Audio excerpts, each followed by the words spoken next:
In this video, I just wanted to go over a couple of problems you could run into while building stairs if you're not cutting everything square and nailing everything together tightly. Now, before we get carried away, this is actually something I did as a sample for one of my books on simplified stair building.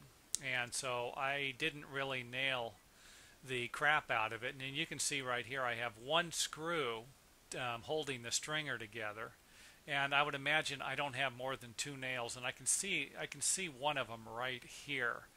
But I did want to point out that if you don't cut everything square, all of your landing joists, your floor joists, your stringer top and bottom cuts, then you could end up with gaps. Now, are these gaps going to be a big deal?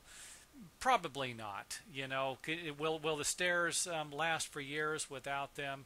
Yeah, I mean, with them, probably. You know, but if you don't, I mean, it's kind of like someone told me a long time ago that it takes just as long to do something wrong as it does to do it right. And realistically, that's not that far from the truth. So if you're going to build a set of stairs, then make sure that you take your time and cut everything square. And there's one more thing I'd like to point out, and that is to make sure everything lines up. If we come up here, it looks like the top of the stringer is lining up pretty much close to the top of this rim joist, but then it steps down here. So if you can imagine a sheet of plywood rolling over this thing, there's going to be a gap here. And when you go to nail it, you're going to put a nail in here.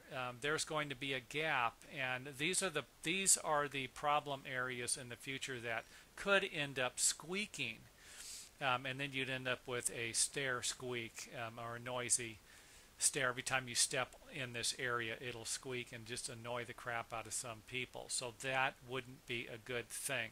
So the three things you should walk away with at the end of this video will be to make sure you cut everything square, make sure that you fasten everything securely, and make sure that everything lines up wherever you have a transition.